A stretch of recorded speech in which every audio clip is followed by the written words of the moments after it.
When the winds fade and the waters fall still, Jamaica looks broken. Roofs are gone, lives torn apart.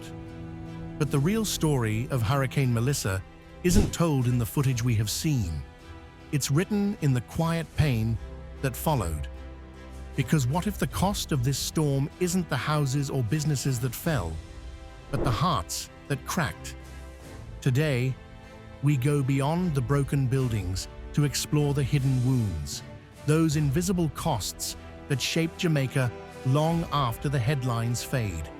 From silent trauma to spiritual resilience, this is the story of how we rise again, not just rebuild. The storm we can't see.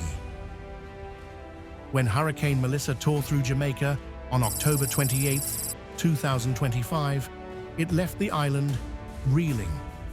Winds stronger than any in recent memory ripped through parishes. Floods swallowed entire communities, and power lines lay tangled like threads of grief. But beneath the rubble is another disaster, one that can't be photographed. It's the mental exhaustion, the broken dreams, and the emotional scars that linger long after the zinc sheets are replaced and the roads are repaired. Many Jamaicans alive today carry a memory of a storm. Gilbert in 1988, Ivan in 2004, Beryl in 2024, and now Melissa. And every time, we rebuild the houses. But the question is, do we rebuild the people? Invisible wounds. The loudest sound after any hurricane is silence. The silence of people trying to process what just happened. Many survivors relive it in their sleep, in sudden bursts of panic, or in the heavy quiet of hopelessness. Experts call it post-traumatic stress disorder, PTSD. But on the ground, it feels like sleepless nights, trembling hands, and flashbacks that won't go away. Studies show nearly 1 in 3 survivors of major storms develop mental health challenges like anxiety or depression. It's not weakness, it's the brain doing its best to survive something terrifying. But for many Jamaicans, access to therapy is out of reach.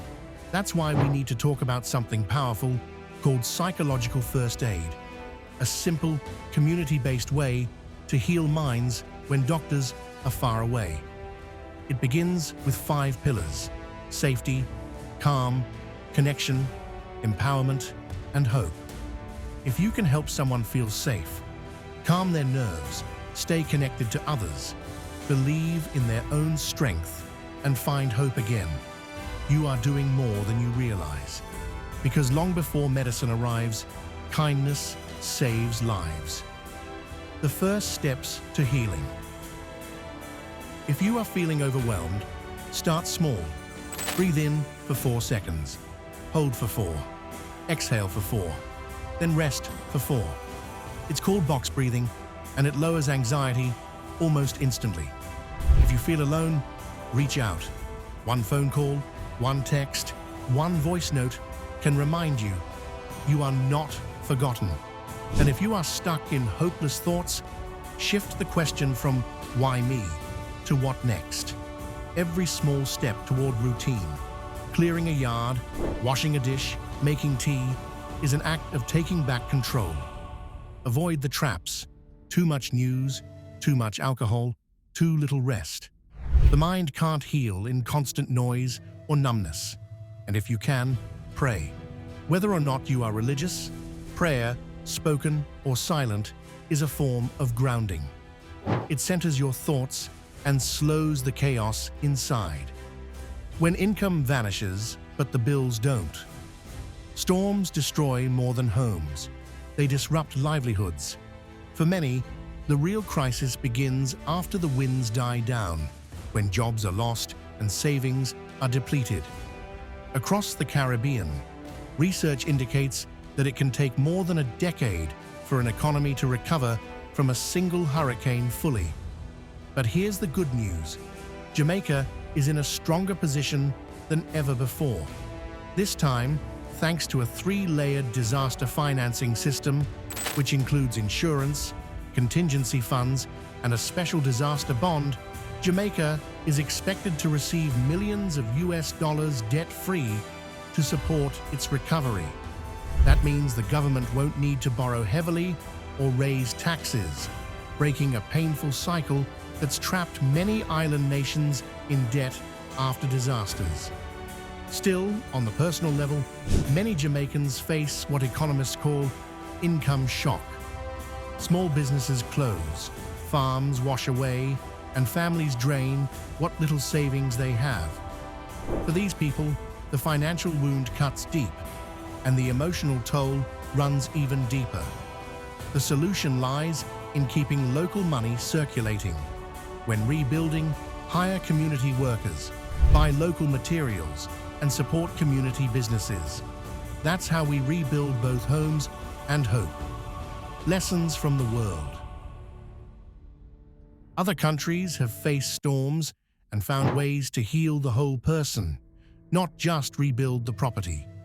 In the United States, for example, the Federal Emergency Management Agency, FEMA, and the Substance Abuse and Mental Health Services Administration run a crisis counseling assistance and training program. It sends trained counselors directly into disaster zones, free of charge, to listen, comfort, and guide people through trauma. No paperwork, no stigma, just help. They also operate a 24-hour disaster distress helpline where anyone can call to speak with a counselor at no cost. Then there are programs like Disaster Unemployment Assistance, which provides temporary income for those who lose jobs due to a storm, including self-employed workers and farmers. There's even disaster case management, where each survivor gets a caseworker to help them apply for aid, find housing, and rebuild. Jamaica and the Caribbean can adapt these ideas, such as community counselors trained in every parish, emergency hotlines, and national case managers working hand in hand with churches and volunteers.